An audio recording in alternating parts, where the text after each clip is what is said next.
Watch your favorite shows before TV. Subscribe now to get 50% cashback.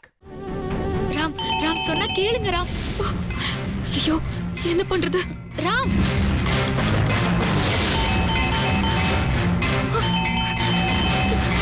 Ram Ram சொன்னா கேளுங்க ராம். அவங்க சொன்னது இந்த ரூமானே நமக்கு தெரியாது. வாங்க நம்ம போயிடலாம். ஏத்து ரூம்னா இந்த ரூமா தானே இருக்கும். வெளியில வரட்டும், என்னன்னு கேட்டு போ. நீ சும்மா ராம்.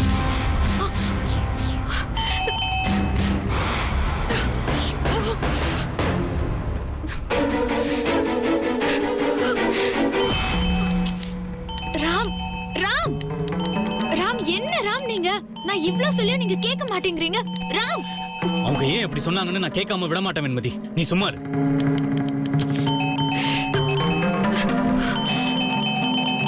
ராம் ராம் வேண்டாம் ராம். விடுங்க ராம் விடுங்க. நம்ம வந்த வேலைய பாப்போம். நாம நம்ம வேலையை தானே பார்த்துட்டு இருந்தோம். அவங்க பிரச்சனைக்கு நம்ம போனோமா? அவங்க ஏன் நம்ம கிட்ட வந்தாங்க? நம்ம தங்கியிருக்க இடத்துல போலீஸ் வந்து உன்னை என்னை விசாரிச்சாங்களே, அது எவ்வளவு பெரிய அசிங்கம். ராம் இன்னைக்கு அவன் சண்டை போடாம போக மாட்டான் போல இருக்கு.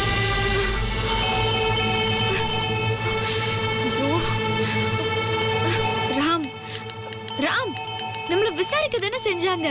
நம்மள ஸ்டேஷனுக்கு இழுத்துட்டு போனாங்க. நீ மட்டும் அவங்களை கன்வின்ஸ் பண்ணலனா நம்மள ஸ்டேஷனுக்கு தான் இழுத்துட்டு போயிருப்பாங்க. அப்படி அவங்க நம்மள இழுத்துட்டு போயிருந்தா என்ன இருந்திருக்கும் சொல்லு? நம்ம ரெண்டு பேரோட நிலைமை என்ன இருந்திருக்கும்?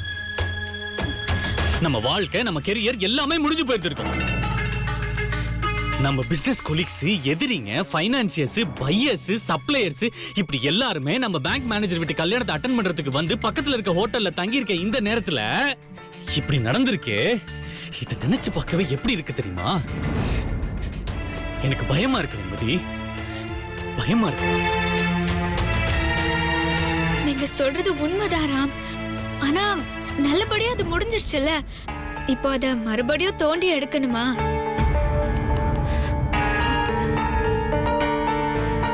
இதுல நமக்கு ஏதாவது பிரச்சனை வராதா? நமக்கு என்ன பிரச்சனை வரப்போகுது? தப்பு பண்ணவங்க அவங்க. ஒருவேளை இதனால ஏதாவது ஒரு பிரச்சனை வருதுன்னா அதை நான் ஃபேஸ் பண்றதுக்கு தயாரா இருக்கேன் வெண்மதி.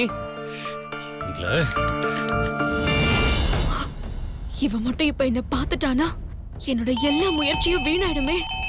என்னோட காதல், என்னோட போராட்டம், என்னோட கௌரவம்